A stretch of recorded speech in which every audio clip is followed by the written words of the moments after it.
United States, Donald J. Trump.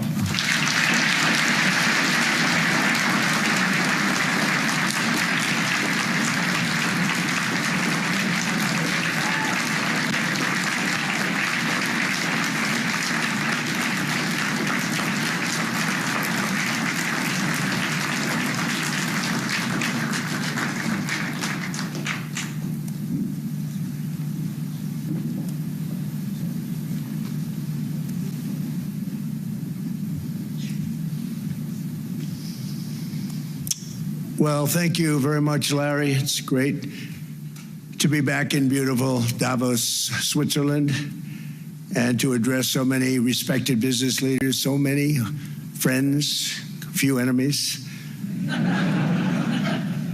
and all of the distinguished guests. It's a who's who, I will say that. I've come to this year's World Economic Forum with truly phenomenal news from America. Yesterday marked the one-year anniversary of my inauguration, and today, after 12 months back in the White House, our economy is booming, growth is exploding, productivity is surging, investment is soaring, incomes are rising, inflation has been defeated, our previously open and dangerous border is closed and virtually impenetrable. And the United States is in the midst of the fastest and most dramatic economic turnaround in our country's history. Under the Biden administration, America was plagued by the nightmare of stagflation, meaning low growth and high inflation, a recipe for misery, failure, and decline. But now, after just 1 year of my policies, we are witnessing the exact opposite. Virtually no inflation and extraordinarily high economic growth. Growth like I believe you'll see very shortly our country has never seen before, perhaps no country has ever seen before. Over the past 3 months, core inflation has been just 1.6%. Meanwhile, fourth quarter growth is projected to be 5.4%, far greater than anybody other than myself and a few others had predicted. Since the election, the stock market has set 52 all-time high records. So that's in 1 year, 52 records, adding $9 trillion in value to retirement accounts, 401ks, and people's savings. People are doing very well. They're very happy with me. Since my inauguration, we've lifted more than 1.2 million people off of food stamps, and after 4 years in which Biden secured less than $1 trillion of new investment in our country. Think of that, $1 trillion, substantially less than that. In 4 years, we've secured commitments for a record-breaking $18 trillion, and we think when the final numbers come out, they'll be closer to $20 trillion of investment. That's never been done by any country at any time, not even close. Just over 1 year ago, under the radical left Democrats, we were a dead country. Now we are the hottest country anywhere in the world. In fact, the United States economy is on pace to grow at double the rate that was projected by the IMF just last April. And with my growth and tariff policies, it should be much higher. I really believe we can be much higher than that. And this is all great news, and it's great for all nations. The USA is the economic engine on the planet, and when America booms, the entire world booms. It's been the history. When it goes bad, it goes bad. You all follow us down, and you follow us up, and we're at a point that I don't believe we've ever been. I never thought we could do it this quickly. My biggest surprise is I thought it would take more than a year, maybe like a year and 1 month. But it's happened very quickly. This afternoon, I want to discuss how we have achieved this economic miracle, how we intend to raise living standards for our citizens to levels never seen before, and perhaps how you too and the places where you come from can do much better by following what we're doing, because certain places in Europe are not even recognizable, frankly, anymore. They're not recognizable. And we can argue about it, but there's no argument. friends come back from different places, I don't want to insult anybody, and say, I don't recognize it. And that's not in a positive way. That's in a very negative way. And I love Europe, and I want to see Europe go good, but it's not heading in the right direction. In recent decades, it became conventional wisdom in Washington and European capitals that the only way to grow a modern Western economy was through ever-increasing government spending, unchecked mass migration, and endless foreign imports. The consensus was that so-called dirty jobs and heavy industry should be sent elsewhere, that affordable energy should be replaced by the Green New Scam, and that countries could be propped up by importing new and entirely different populations from faraway lands. This was the path that sleepy Joe Biden administration and many other Western governments very foolishly followed, turning their backs on everything that makes nations rich and powerful and strong. And there's so much potential in so many nations. The result was record budget and trade deficits and a growing sovereign deficit driven by the largest wave of mass migration in human history. We've never seen anything like it. Quite frankly, many parts of our world are being destroyed before our very eyes, and the leaders don't even understand what's happening. And the ones that do understand aren't doing anything about it. Virtually all of the so-called experts predicted my plans to end this failed model would trigger a global recession and runaway inflation. But we have proven them wrong. It's actually just the opposite. In 1 year, our agenda has produced a transformation like America has not seen in over 100 years. Instead of closing down energy plants, we're opening them up. Instead of building ineffective, money-losing windmills, we're taking them down and not approving any. Instead of empowering bureaucrats, we're firing them, and they're going out and getting jobs in the private sector for 2 and 3 times what they were making in government. So they started off hating me when we fired them, and now they love me. Instead of raising taxes on domestic producers, we're lowering them and raising tariffs on foreign nations to pay for the damage that they've caused. In 12 months, we have removed over 270,000 bureaucrats from the federal payrolls, the largest single-year reduction in government employment since the end of World War II. Nobody thought that was coming, but we had no choice. To make a country great, you can't have all federal jobs. We've cut federal spending by $100 billion and slashed the federal budget deficit by 27% in the single year. It's going to go down quite a bit more from that, driving inflation way down from the record highs of the Biden administration. Every month, they went up and up and up. I promised to cut 10 old regulations for every single new regulation. But instead, I've cut, actually, till this point, 129 regulations for every 1 new regulation approved. So every time they come in with a new regulation, we do at least 10, but so far it's averaging out to 129, if you can believe it. In July, we passed the largest tax cuts in American history, including no tax on tips, no tax on overtime, no tax on Social Security for our great seniors. We also provided 100% expensing, that's the one they like, and bonus depreciation for all new equipment and capital investments to help companies expand and shift production to America. They are so in love with that. They build a plant, they're able to deduct it immediately, the whole thing, rather than waiting 38 to 41 years in the old days. This is a miracle taking place. Nobody thought it would ever be done by any country, but it's done by us. It was what made my first term the most successful 4-year term that we've ever had from a financial standpoint. And now we've upped it. This is a 10-year program, not a 1-year program, but you're allowed to deduct everything in 1 year. It used to be 38 to 41 years. With tariffs, we've radically reduced our ballooning trade deficit, which was the largest in world history. We were losing more than $1 trillion every single year, and it was just wasted. It was going to waste. But in 1 year, I slashed our monthly trade deficit by a staggering 77%. And all of this with no inflation, something everyone said could not be done. There were a couple of brilliant people that actually thought I was doing the right thing. I thought I was doing the right thing.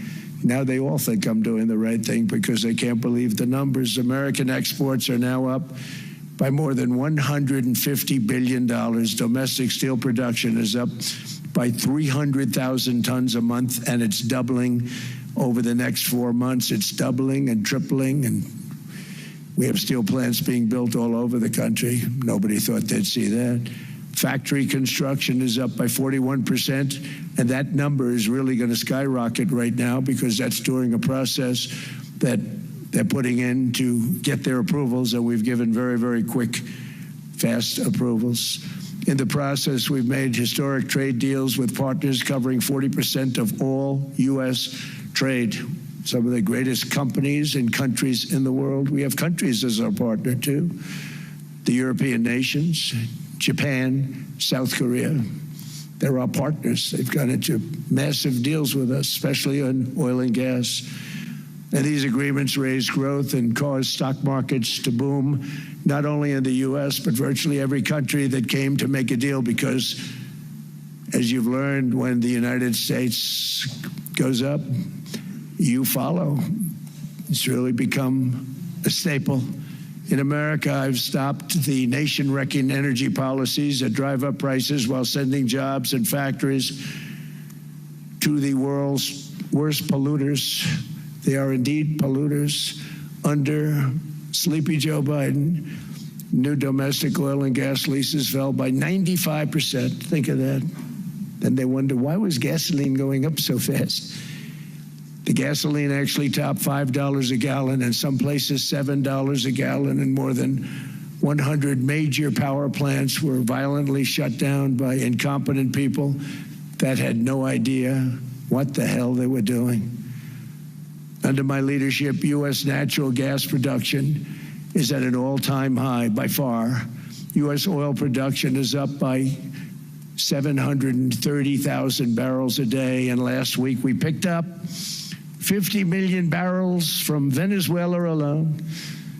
Venezuela has been an amazing place for so many years, but then they went bad with their policies. 20 years ago, it was a great country, and now it's got problems, but we're helping them. And those 50 million barrels, we're going to be splitting up with them, and they'll be making more money.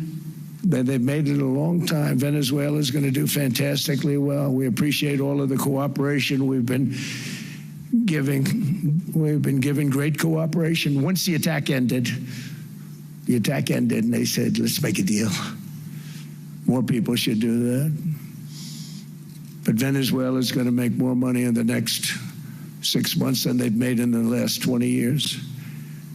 Every major oil company is coming in with us. It's amazing. It's a beautiful thing to see. And the leadership of the country has been very good. They've been very, very smart.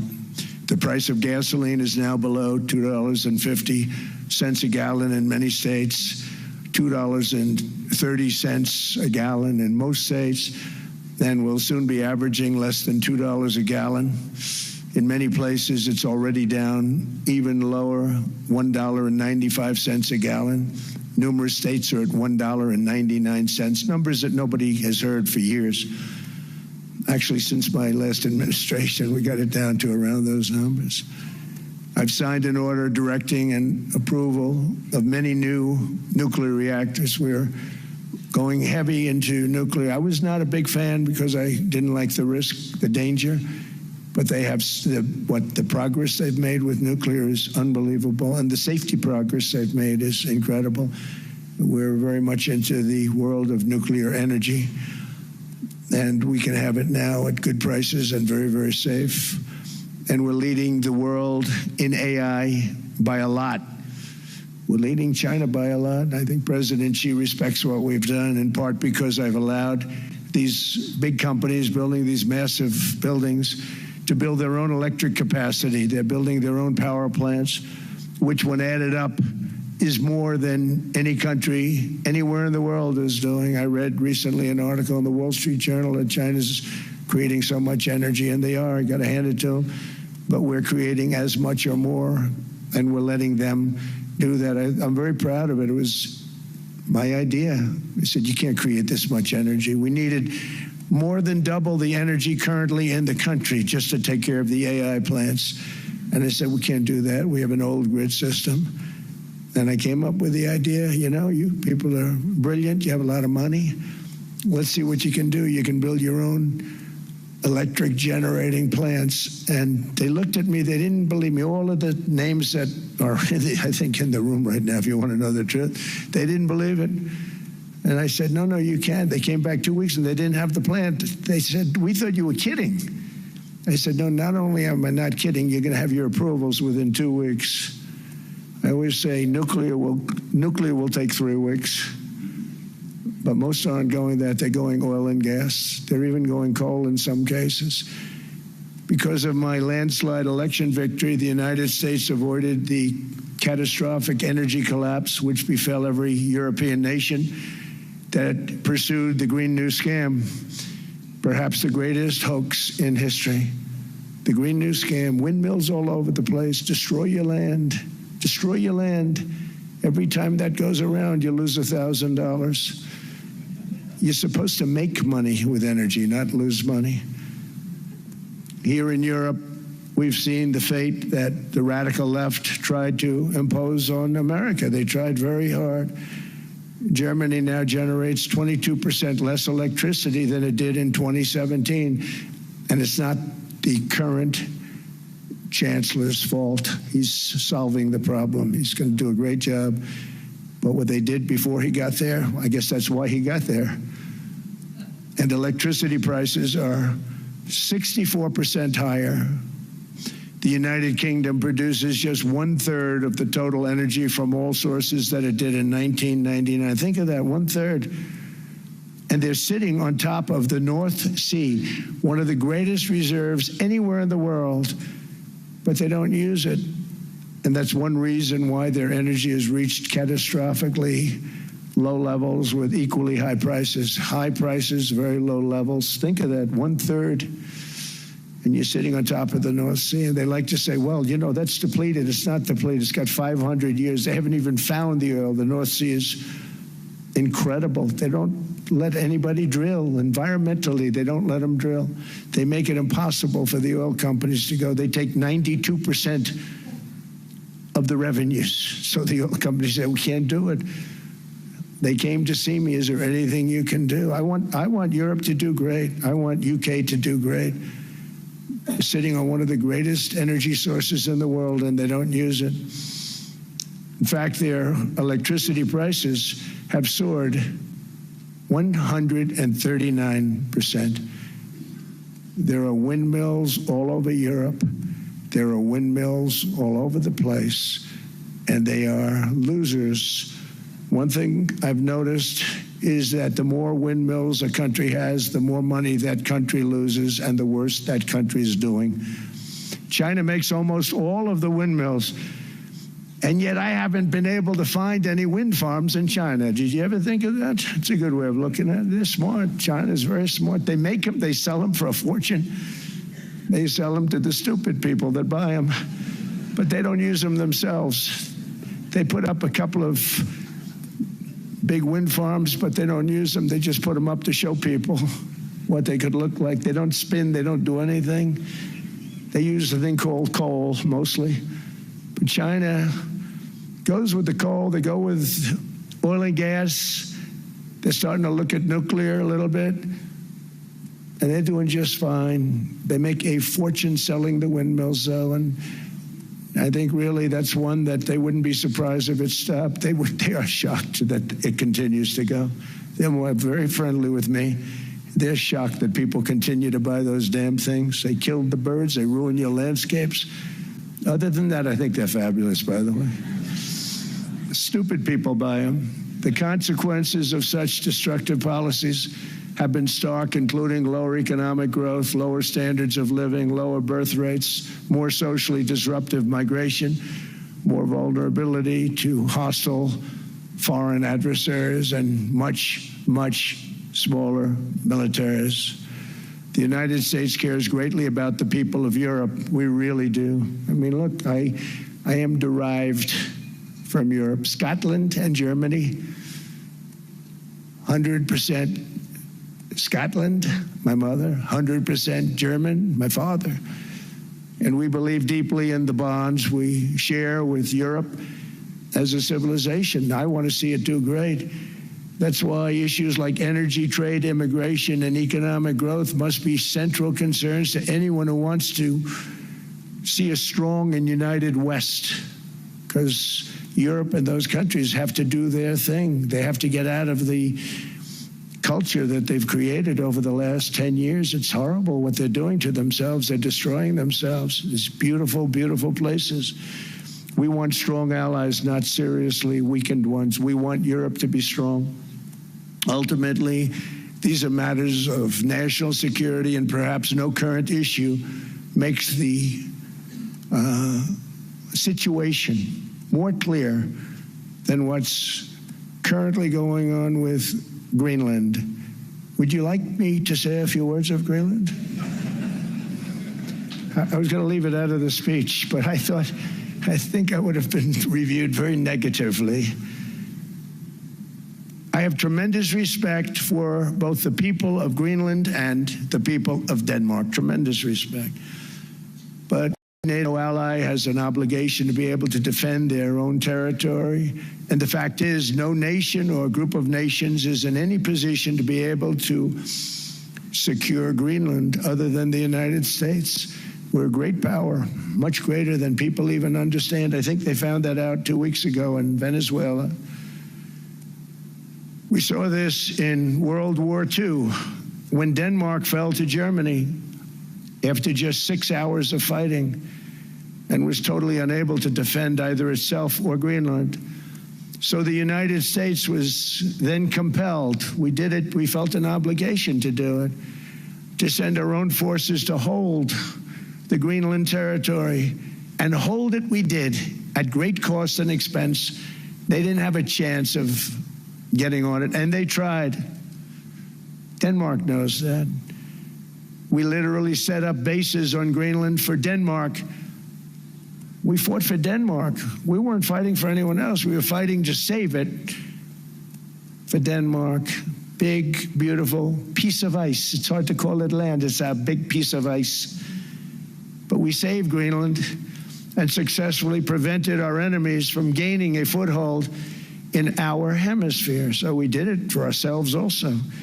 And then after the war, which we won it big. Without us, right now you'd all be speaking German and a little Japanese, perhaps. After the war, we gave Greenland back to Denmark. How stupid were we to do that? But we did it. But we gave it back. But how ungrateful are they now?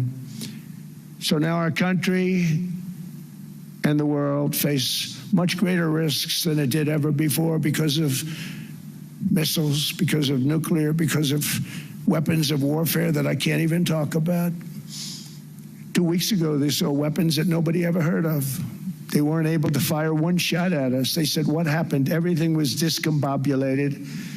They said, we've got them in our sights. Press the trigger, and nothing happened. No anti-aircraft missiles went up. There was one that went up about 30 feet and crashed down right next to the people that sent it. They said, what the hell is going on? Those defensive systems were made by Russia and by China. So they're going to go back to the drawing boards, I guess. Greenland is a vast, almost entirely uninhabited and undeveloped territory, sitting undefended in a key strategic location between the United States, Russia, and China. That's exactly where it is, right smack in the middle. Wasn't important nearly when we gave it back. You know, when we gave it back, it wasn't the same as it is now. It's not important for any other reason, you know, everyone talks about the minerals. There's so many places. There's no rare earth, no such thing as rare earth. There's rare processing. but there's so much rare earth. And to get to this rare earth, you got to go through hundreds of feet of ice. That's not the reason we need it. We need it for strategic national security and international security. This enormous unsecured island is actually part of North America, on the northern frontier of the Western Hemisphere. That's our territory. It is therefore a core national security interest of the United States of America. And in fact, it's been our policy for hundreds of years to prevent outside threats from entering our hemisphere, and we've done it very successfully. We've never been stronger than we are now. That's why American presidents have sought to purchase Greenland for nearly 2 centuries. You know, for 2 centuries they've been trying to do it. They should have kept it after World War II, but they had a different president. That's all right. People think differently. Much more necessary now than it was at that time, however. In 2019, Denmark said that they would spend over $200 million to strengthen Greenland's defenses. But as you know, they spent less than 1% of that amount. 1%, there's no sign of Denmark there. And I say that with great respect for Denmark, whose people I love, whose leaders are very good. It's the United States alone that can protect this giant mass of land, this giant piece of ice, develop it and improve it and make it so that it's good for Europe and safe for Europe and good for us. And that's the reason I'm seeking immediate negotiations to once again discuss the acquisition of Greenland by the United States, just as we have acquired many other territories throughout our history, as many of the European nations have. They've acquired, there's nothing wrong with it. Many of them, some went in reverse, actually, if you look. Some had great, vast wealth, great, vast lands all over the world. They went in reverse. They're stuck back where they started. That happens too. But some grow. But this would not be a threat to NATO. This would greatly enhance the security of the entire alliance, the NATO alliance. The United States is treated very unfairly by NATO. I want to tell you that. And when you think about it, nobody can dispute it. We give so much and we get so little in return. And I've been a critic of NATO for many years. And yet I've done more to help NATO than any other president by far, than any other person. You wouldn't have NATO if I didn't get involved in my first term. The war with Ukraine is an example. We are thousands of miles away, separated by a giant ocean. It's a war that should have never started, and it wouldn't have started if the 2020 U.S. presidential election weren't rigged. It was a rigged election. Everybody now knows that. They found out. People will soon be prosecuted for what they did. It's probably breaking news, but it should be. It was a rigged election. You can't have rigged elections. You need strong borders, strong elections, and ideally a good press. I always say it. Strong borders, strong elections, free, fair elections, and a fair media. The media is terrible. It's very crooked. It's very biased, terrible. But someday it'll straighten out because it's losing all credibility. Think of it. When I win in a landslide, a giant landslide, won all 7 swing states, won the popular vote, won everything, and I only get negative press. That means that it has no credibility. And if they're going to get credibility, they're going to have to be fair. So you need a fair press. But you also need those other elements. And I inherited a terrible, terrible situation. If you look, the border was open. The inflation was raging. Everything was bad with the United States when I came into office. But I also inherited a mess with Ukraine and Russia, something that would have never happened. And I know Putin very well. He and I would discuss Ukraine. It was the apple of his eye, but he wasn't going to do anything. I said, Vladimir, you're not doing it. He would never have done it. It was terrible what happened. I could see it happening, too. After I left, I could see it happening. Biden had given Ukraine and NATO $350 billion, a staggering sum, $350 billion. I came in, and just like the southern border, just like inflation, just like our economy, I said, wow, this place is in trouble, meaning our country. All of these things were out of control. But the border was out of control. We fixed it with the strongest border anywhere in the world. And I've now been working on this war for 1 year, during which time I settled 8 other wars. India, Pakistan. I settled other wars that were Vladimir Putin called me, Armenia, Azerbaijan. He said, I can't believe you settled that one. They were going on for 35 years. I settled it in 1 day. And President Putin called me.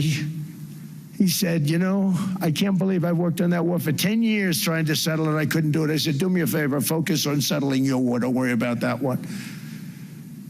What does the United States get out of all of this work, all of this money, other than death, destruction, and massive amounts of cash going to people who don't appreciate what we do? They don't appreciate what we do. I'm talking about NATO, I'm talking about Europe. They have to work on Ukraine. We don't. The United States is very far away. We have a big, beautiful ocean separating us. We have nothing to do with it. Until I came along, NATO was only supposed to pay 2% of GDP, but they weren't paying. Most of the countries weren't paying anything. The United States was paying for virtually 100% of NATO. And I got that stopped. I said, that's not fair. But then more importantly, I got NATO to pay 5%, and now they were paying, and now they are paying. So something nobody said was possible. They said, we will never go up higher than 2%. But they went to 5%, and now they're paying the 5. They didn't pay the 2, and now they're paying the 5. And they're stronger for it, and they have an excellent, by the way, Secretary General, who's possibly in the room. Mark, are you here? Yes, he's here. Hello, Mark. We never asked for anything, and we never got anything. We probably won't get anything unless I decide to use excessive strength and force, where we would be, frankly, unstoppable. But I won't do that. Okay? Now everyone's saying, oh, good. That's probably the biggest statement I made, because people thought I would use force. I don't have to use force. I don't want to use force. I won't use force. All the United States is asking for is a place called Greenland, where we already had it as a trustee, but respectfully returned it back to Denmark not long ago after we defeated the Germans, the Japanese, the Italians, and others in World War II. We gave it back to them. We were a powerful force then, but we are a much more powerful force now. After I rebuilt the military in my first term and continued to do so today, we have a budget of $1.5 trillion. We're bringing back battleships. The battleship is 100 times more powerful than the great battleships you saw in World War II, those great, big, gorgeous ships, the Missouri, the Iowa, the Alabama. Because I thought maybe we could take them out of mothballs. They said, no, sir, these ships are 100, think of that, 100 times more powerful than those big, big, magnificent pieces of art that you saw so many times ago, that you still see on television. You say, wow, what a force. 100 times, each ship 100 times more powerful than the big battleships of the past. So that was the end of the mothball story. So what we have gotten out of NATO is nothing except to protect Europe from the Soviet Union and now Russia. I mean, we've helped them for so many years. We've never gotten anything, except we pay for NATO. And we paid for many years until I came along. We paid for, in my opinion, 100% of NATO because they weren't paying their bills. And all we're asking for is to get Greenland, including right title and ownership, because you need the ownership to defend it. You can't defend it on a lease. Number one, legally it's not defensible that way, totally. And number two, psychologically, who the hell wants to defend a license agreement or a lease, which is a large piece of ice in the middle of the ocean where if there is a war, much of the action will take place on that piece of ice. Think of it. those missiles would be flying right over the center of that piece of ice. All we want from Denmark for national and international security and to keep our very energetic and dangerous potential enemies at bay is this land on which we're going to build the greatest golden dome ever built. We're building a golden dome that's going to, just by its very nature, going to be defending Canada. Canada gets a lot of freebies from us, by the way. They should be grateful also, but they're not. I watched your Prime Minister yesterday. He wasn't so grateful. But they should be grateful to us. Canada lives because of the United States. Remember that, Mark, the next time you make your statements. What we did for Israel was amazing, but that's nothing compared to what we have planned for the United States, Canada, and the rest of the world. We are going to build a dome like no other. We did it for Israel. And by the way, I told Bibi, stop taking credit for the dome. That's our technology. That's our stuff. But they had a lot of courage, and they were good fighters, and they did a good job, and we wiped out the Iran nuclear threat like nobody can believe. Nobody's ever seen anything like it. That, Venezuela, taking down Soleimani, wiping out al-Baghdadi when he tried to reinstitute ISIS. We did a lot. I did a lot of big things, all perfectly executed. Everyone was perfectly executed. Somebody told me that, a military expert told me, sir, everything you've done has been perfectly executed. I said, I know. So other presidents have spent, whether foolishly or not, trillions and trillions of dollars on NATO and gotten absolutely nothing in return. We've never asked for anything. It's always a one-way street. Now they want us to help them with Ukraine. And let me say, we're going to. I'm really helping, not even them. I want to see, last week, if you saw, it was 10,000 soldiers, but last month it was 31,000 soldiers died. 31,000, that's this room times, the number of people in this room times 30. Think of it, 30,000 soldiers died in 1 month. The month before it was 27,000. The month before that it was 28,000. The month before that it was 25,000. It's a bloodbath over there. And that's what I want to stop. It doesn't help the United States, but these are souls. These are young people. Look like you, look like some of you right in the front row. They go to war. Their parents are so proud. Oh, there he goes, comes back. 2 weeks later, they get a call, your son's head's been blown off. I want to stop it. It's a horrible war. It's the worst since World War II. They keep going, they'll exceed World War II. The numbers are staggering, how many people they've lost. They don't want to talk about it. Ukraine and Russia lost just tremendous amounts. And I'm dealing with President Putin, and he wants to make a deal, I believe. I'm dealing with President Zelensky, and I think he wants to make a deal. I'm meeting him today. He might be in the audience right now. But they got to get that war stopped because too many people are dying, needlessly dying. Too many souls are being lost. It's the only reason I'm interested in doing it. But in doing it, I'm helping Europe, I'm helping NATO, and I've until the last few days when I told them about Iceland, they loved me. They called me daddy, right, last time. A very smart man said, he's our daddy. He's running it. I was like running it. I went from running it to being a terrible human being. But now what I'm asking for is a piece of ice, cold and poorly located, that can play a vital role in world peace and world protection. It's a very small ask compared to what we have given them for many, many decades. But the problem with NATO is that we'll be there for them 100%.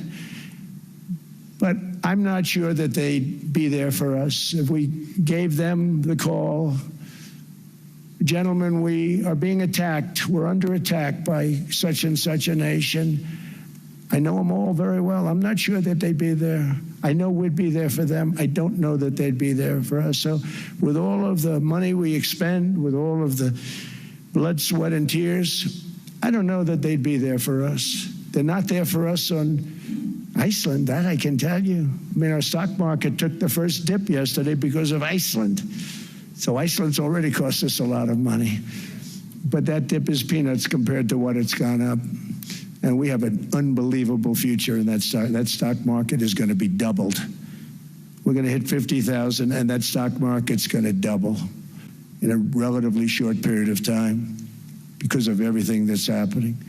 But this is a good example. After giving NATO and European nations trillions and trillions of dollars in defense, they buy our weapons. We make the greatest weapons in the world, but now we're going to make them faster, much faster. You saw that. I put a cap on the salaries, and I put no buybacks, no stock buybacks, no various other things that they were doing. I mean, they were making $50 million, but it would take them 3 years to give you a Patriot missile. I said, that's not good. My chauffeur can do a better job than that, and he makes slightly less than 50. They make big salaries. If they're going to make those big salaries, they're going to have to produce a lot faster. The good news is we have the greatest equipment in the world. Now we're going to start making it a lot faster. They're going to build additional plants.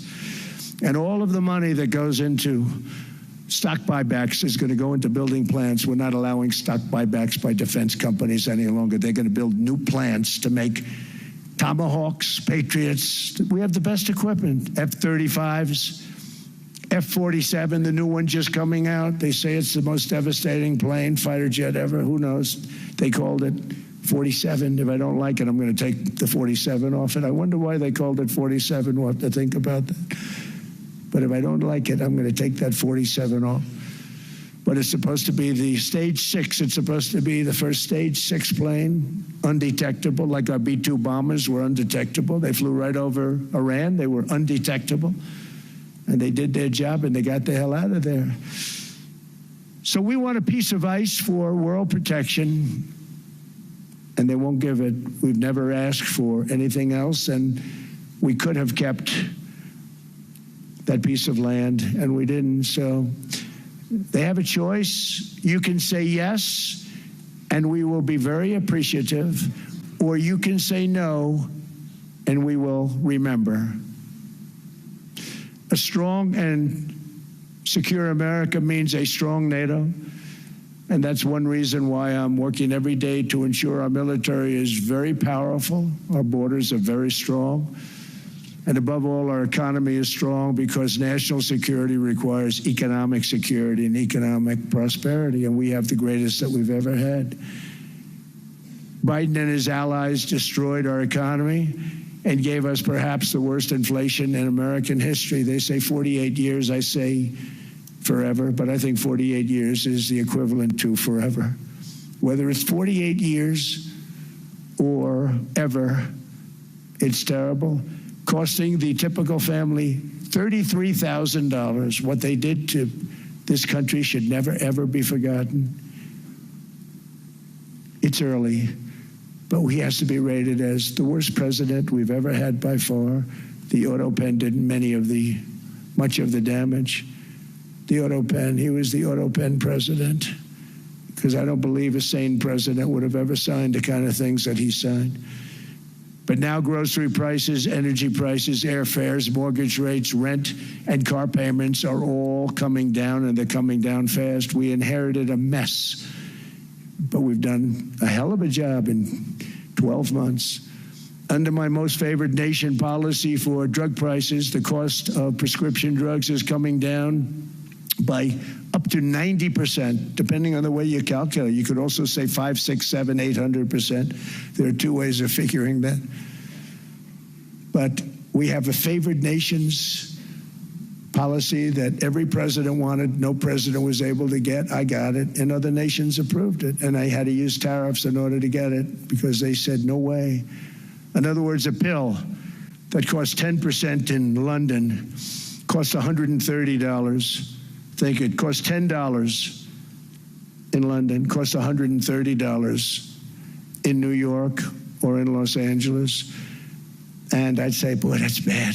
Friends of mine would say, you know, we go to London, you can buy the stuff for nothing. We go all over the world, we can buy it for nothing.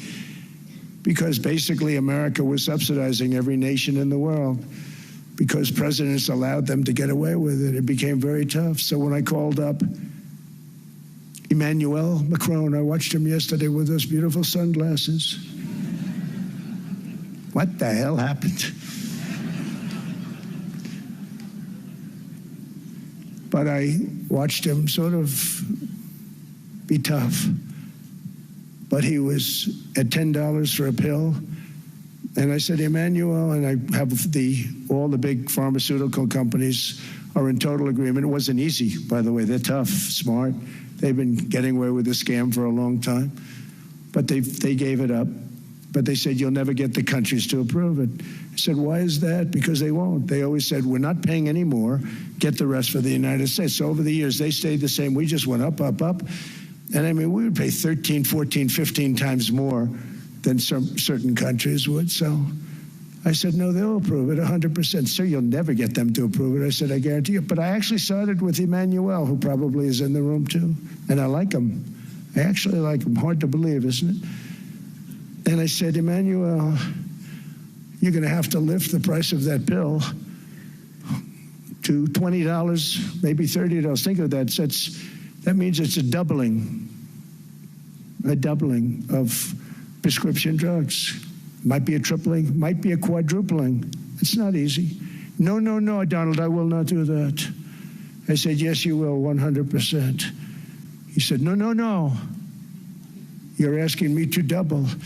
I said, Emmanuel, you've been taking advantage of the United States for 30 years with prescription drugs. You really should do it, and you will do it. I have no doubt. In fact, I am 100% sure you're going to. No, I will not do it. Because, yes, in all fairness to him, he has to double or triple. Because the world being a bigger place than the United States, it's not that you meet in the middle. You just have to go up some, and we come down a lot. They go up a little, we come down a lot.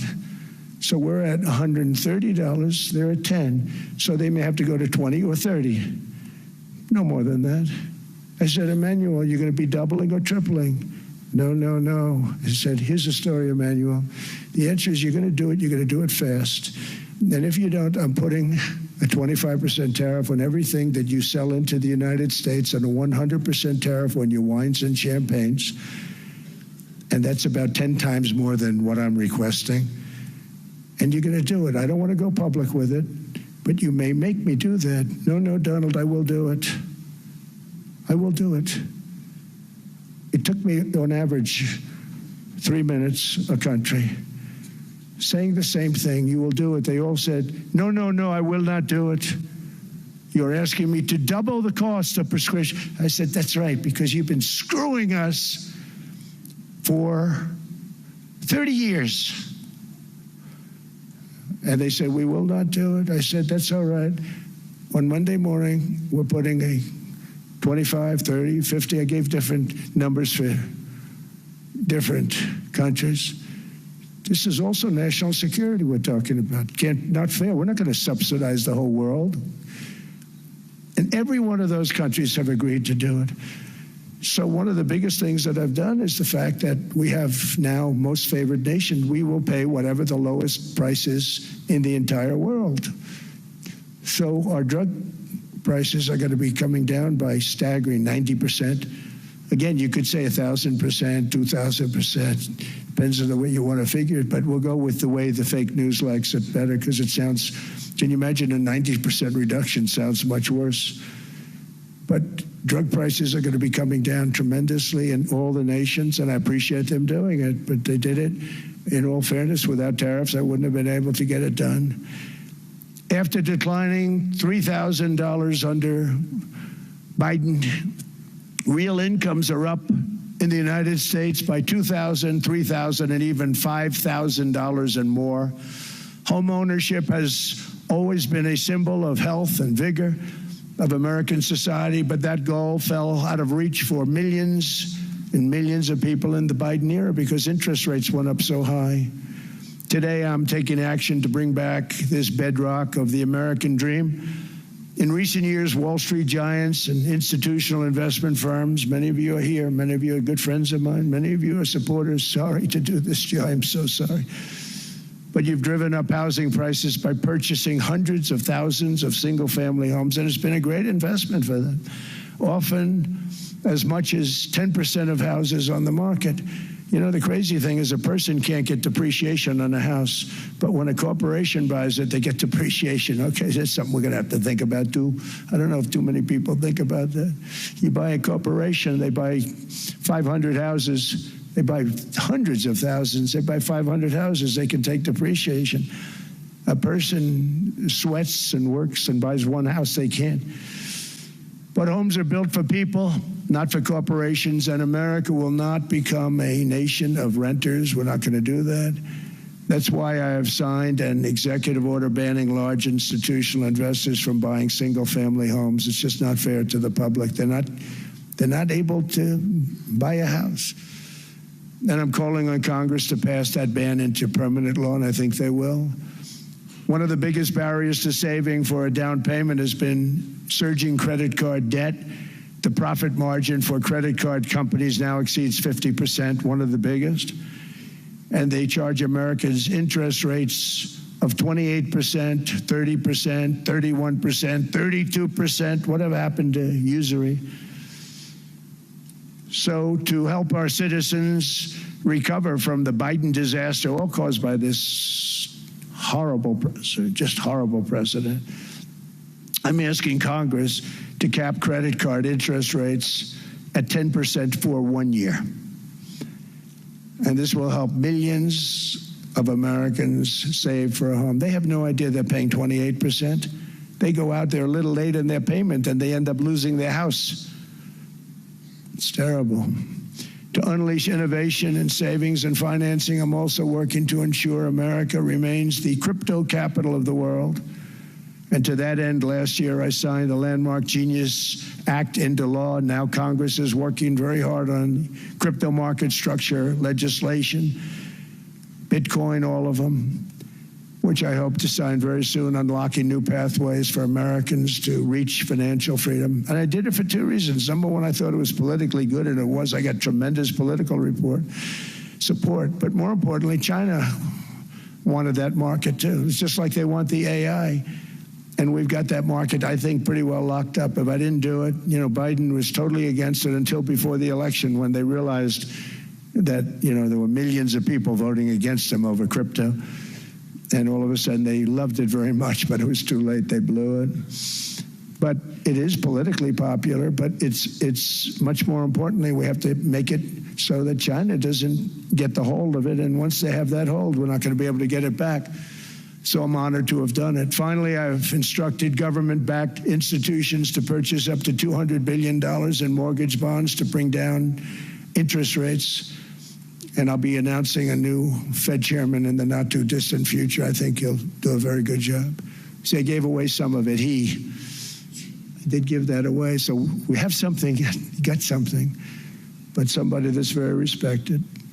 They're all respected. They're all great. Everyone that I interviewed is great. Everyone could do, I think, a fantastic job. Problem is they change once they get the job. They do. You know, they're saying everything I want to hear, and then they get the job. They're locked in for 6 years. They get the job, and all of a sudden, let's raise rates a little bit. I call them, sir, we'd rather not talk about this. It's amazing how people change once they have the job, but it's too bad. Sort of disloyalty, but they got to do what they think is right. We have a terrible chairman right now. Jerome, too late Powell. He's always too late. And he's very late with interest rates, except before the election, he was just fine for the other side. So we're going to have somebody that's great, and we hope he does the right job. Last week, the average 30-year mortgage rate dropped below 6% for the first time in many years. Another major factor in driving up housing costs was the mass invasion of our borders. And I have to say one thing about housing, because nobody ever says this.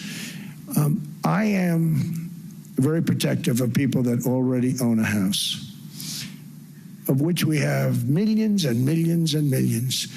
And because we have had such a good run, the house values have gone up tremendously. And these people have become wealthy. They weren't wealthy. They become wealthy because of their house. And Every time you make it more and more and more affordable for somebody to buy a house cheaply, you're actually hurting the value of those houses, obviously, because the one thing works in tandem with the other. And I don't want to do anything that's going to hurt the value of people that own a house who, for the first time in their lives, are walking around the streets of whatever city they're in, very proud that their house is worth $500,000, $600,000, $700,000. Now, if I want to really crush the housing market, I could do that so fast and people could buy houses, but you would destroy a lot of people that already have houses. In some cases, they've mortgaged their house, and the mortgage would be very low, and all of a sudden the mortgage without any changes becomes very high, and they end up losing the house. I'm not going to hurt, and I speak with Scott, who's doing a fantastic job, and Howard, who's doing a fantastic job, and all of my people.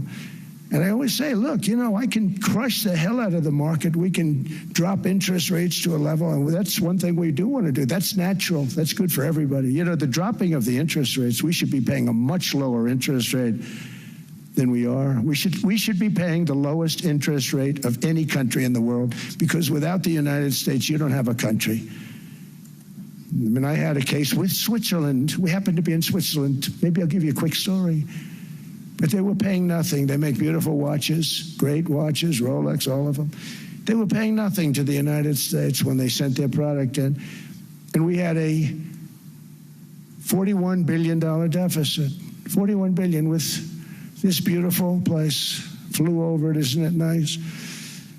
So I said, let's put a 30% tariff on them so that we get back some of it, not all of it at all. We'd still have a deficit, big deficit. We had 41 million. That's a big deficit. And I said, let's put a tariff on. Different tariffs, different places. You're all party to them. In some cases, victims to them. But in the end, it's a fair thing. And most of you realize that. But we put a 30% tariff on Switzerland, and all hell broke loose. They were calling, I mean, like you wouldn't believe. And I know so many people from Switzerland, incredible place, incredible, brilliant place. But I didn't realize that they're only good because of us. And there's so many other examples. I mean, us and probably other places, but a majority of the money they make is because of us, because we never charged them anything. So they come in, they sell their watches, no tariffs, no nothing. They walk away, they make $41 billion on just us. So I said, no, we can't do that, so I'm going to bring it up. I still would have a deficit pretty substantial, but I brought it up to 30%. And I guess Prime Minister, I don't think President, I think Prime Minister called a woman, and she was very repetitive. She said, no, no, no, you cannot do that, 30%. You cannot do that. We are a small, small country. I said, yeah, but you have a big, big deficit. You may be small, but you have a bigger deficit than big countries. He said, no, no, no, please, you cannot do it. Kept saying the same thing over and over. We are a small country. I said, but you're a big country in terms of, and she just rubbed me the wrong way, I'll be honest with you. And I said, all right, thank you, ma'am, appreciate it. Do not do this. Thank you very much, ma'am. And I made it 39%. And then all hell really broke out.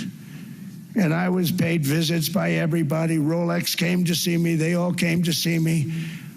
But I realized, and I reduced it, because I don't want to hurt people. I don't want to hurt them. And we brought it down to a, lower level. Doesn't mean it's not going up, but we brought it down to a lower level. But they pay now, tariff. But I realized that we have many places like that where they're making a fortune because of the United States. Without the United States, they wouldn't be making anything. Think of it. Switzerland made $41 billion on us. And as she said, it's a small place. And I realized with that, I don't know, it was so, because she was so aggressive. And I realized in that conversation that the United States is keeping the whole world afloat. many places. I could give you 6, 7 places just in the people in this little area. I know every one of them. They're looking down. They don't want to see me. They don't want to stare me in the eyes. But they're taking advantage of, everybody took advantage of the United States. But I've been very fair, and I gave them a tariff, and it was fine. But I realized that without us, it's not Switzerland anymore. Without us, it's not any of the countries that are represented here. And we want to work with the countries. We want to work with them. We're not looking to destroy them. I could have said 39, 40%. I could have said I want a 70% tariff, then we make money with Switzerland. But Switzerland would have been probably destroyed, financially destroyed. I don't want to do that. But we should be paying the lowest interest rate of everybody. I hope Scott's listening to this, because we should be paying the lowest interest rate of everybody. Without us, most of the countries don't even work. And then you have the protection factor. Without our military, which is the greatest in the world by far, without our military, you have threats that you wouldn't believe. You wouldn't believe. You don't have threats because of us, and that's because of NATO. One other thing, and I have to say it so importantly, in the old days, and I used to say I'm the youngest in the room. Now I'm among the older. I hate to say it. I don't feel old, but I'm among the older. But I remember not long ago, 20, 25 years ago, when good news came out about, let's say, the United States. The United States had a great quarter. The United States had a great month. All the stocks went up. And that's the way it's supposed to be. Now when they say the United States had a record quarter, it's unbelievable how well it's doing, all the stocks crash because they say, oh no, inflation, they're going to raise interest rates. And they do. Some of these stupid people like Powell, they raise interest rates. And what they do is they stop you from being successful.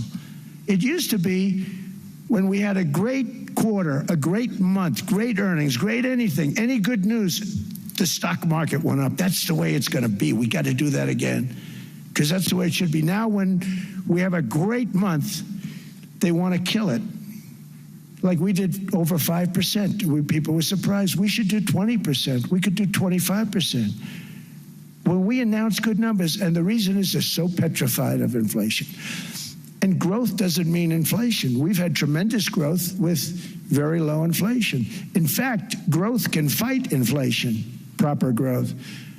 So we want to get back to the days when we announce great numbers, because we're going to be announcing phenomenal. You know, all these factories that are being built at record, thousands of businesses are being built right now. Remember, $18 trillion is invested. I think the second number is 3. And that was China many years ago. Investments in the country from outside. 18 trillion, nobody's ever seen. And that's money coming in and building things, factories. Thousands of businesses are being built, thousands. Hundreds of big factories, car plants are moving back to the United States. They're coming in from Canada, they're coming in from Mexico, from Japan. Japan's coming in and building plants here in order to avoid tariffs. They're coming in from China. They're coming in from all over the world. We have more plants being built now, car plants, than we've ever had built, even in the heyday from the 1940s and 50s. And they're bigger. They don't use renovations anymore where they take an old plant, they rip it down, they build a brand new plant, super modern plant. But it's happening at levels that nobody's ever seen. In 2024, the U.S.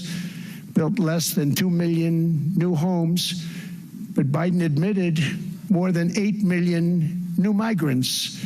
And those days are over. In 2025, for the first time in 50 years, the United States had reverse migration. Boy, that was nice. And these were criminals that were being taken out of our country because they allowed people to come into our country from jails, from gangs, drug dealers, murderers. 11,888 murderers. We've gotten most of them out. And then ICE gets beat up by stupid people from leadership in Minnesota. We actually are helping Minnesota so much, but they don't appreciate it. Most places do. You know, Washington, D.C. is the safest place now in the United States.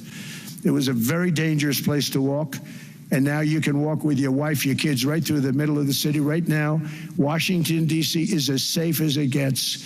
It was one of the most unsafe, I had to admit. We sent in the military, the National Guard.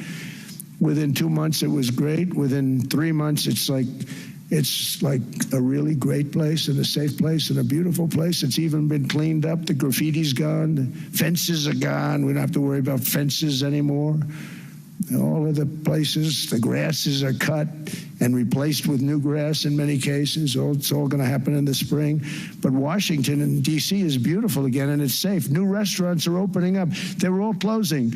Now you can't get into a restaurant. Restaurants in Washington, D.C. are all opening. Memphis also, Memphis, Tennessee, New Orleans, Louisiana. We're there for 3 weeks. We've cut the crime down by 64%. Within another month, we'll have virtually no crime there.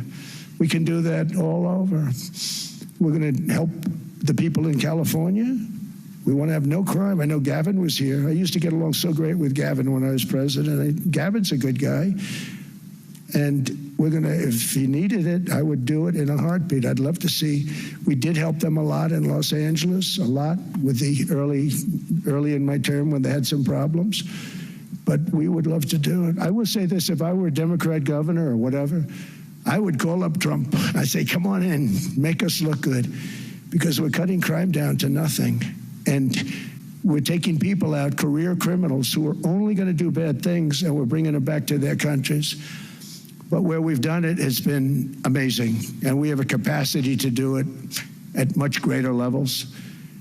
We're cutting illegal aliens off welfare and other government benefits, and I have directed that starting immediately, there will be no more payments to sanctuary cities, because they are really just sanctuaries for criminals. They're really protecting criminals, and those are the ones we have to get out of the country: murderers, drug dealers, the mentally insane. They emptied their mental institutions into the United States. And despite that, we have the lowest crime numbers that we've ever had in the history of the country. Just came out. But equally importantly, we're cracking down on more than $19 billion in fraud that was stolen by Somalian bandits. Can you believe that Somalian? They turned out to be higher IQ than we thought. I always say these are low IQ people. How did they go into Minnesota and steal all that money? And we have, they're pirates. They're good pirates, right? But we shoot them out of the water just like we shoot the drug boats out. They're not pirating too many boats lately, do you notice? When they go out into those boats, they want to take over $1.5 billion tanker loaded up with oil. And they say, we're going to blow up your boat. They have powerful weapons. You hit the side of the boat, you blow the whole thing up. The insurance companies are petrified, so they say, just give them the boat, we'll give them money instead. And I don't do that. We blow them right the hell out of the water. We see them going out, we blow them out of the water. We don't have any pirates so much anymore. If we do, they won't be there long.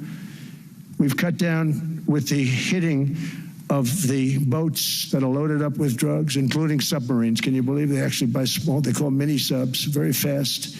They're meant for drugs. We've knocked out 2 of them. The Democrats say they were fishing. You have ruined somebody's fishing weekend. I would say a submarine is not a fishing boat. You don't fish. But we've knocked down drugs by water, the oceans, the sea, by 97.2%. Think of that. And I actually say, who the hell are the 3%? Because I would not want to be piloting one of those boats. We knocked them down, and now we're going to start on land. We're going to knock it all out. The land is the easy part. What we did on sea is incredible, and that's our great military. The situation in Minnesota reminds us that the West cannot mass import foreign cultures which have failed to ever build a successful society of their own. I mean, we're taking people from Somalia, and Somalia is a failed, it's not a nation. Got no government, got no police, got no military, got no nothing. And then we have this fake congressperson who they just reported is worth $30 million. You believe this? Ilhan Omar, talking about the Constitution that provides me. She comes from a country that's not a country, and she's telling us how to run America. Not going to get away with it much longer, let me tell you. The explosion of prosperity and conclusion and progress that built the West did not come from our tax codes. It ultimately came from our very special culture. This is the precious inheritance that America and Europe have in common. We share it. We share it, but we have to keep it strong. We have to become stronger, more successful, and more prosperous than ever. We have to defend that culture and rediscover the spirit that lifted the West from the depths of the Dark Ages to the pinnacle of human achievement. We live in an incredible, changing period. It's an unbelievable time, but we have to take advantage of the time that we're in. In our hands are technologies that our ancestors could scarcely have. I mean, they couldn't have even dreamt some of the things that we see today. And so rapidly they're produced. I mean, AI, 2 years ago, nobody ever heard of the term, and now everybody's talking about it. And it can have some very good purpose. It could also have some dangerous purpose, and for that we have to watch out. But some tremendous things are happening because of it. And we're leading by so much. We're doing so well. But opportunities that are bigger and grander than ever before in human history are right before us.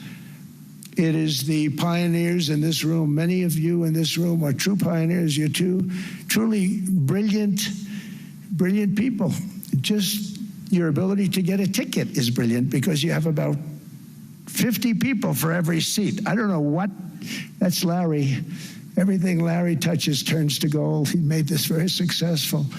But you're in this room, and some of you are the greatest leaders anywhere in the world. You're the greatest brains anywhere in the world. And the future is unlimited, and to a large part because of you, and we have to protect you, and we have to cherish you. I always say we have to cherish our brilliant people because there aren't many of them.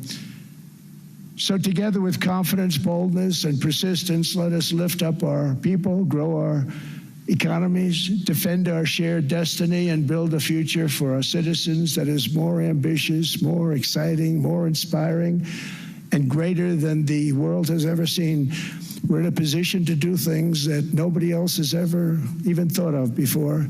And many of the people in this room are the ones that are doing it, and I want to congratulate you, and I'm with you all the way. You can do things that nobody else can even think about. So I congratulate you on your tremendous success. And the United States is back, bigger, stronger, better than ever before. And I'll see you around. Thank you all very much. Thank you very much.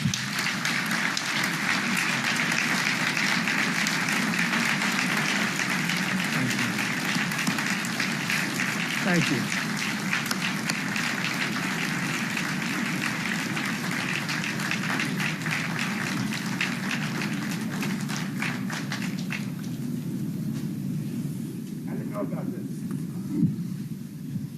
This was supposed to be a nice fire chat, Mr. President. Yes, good. I got set up now. I did know. You made the job for the moderator really easy. Thank you, Mr. President, for your speech. I do have a few follow-up questions, if it's okay. Sure. I don't think I should start with Greenland, maybe. I'll start with the economy. The U.S. economy is doing really, really well. But how to sustain this growth moving forward? Because there's always a recession looming around the corner.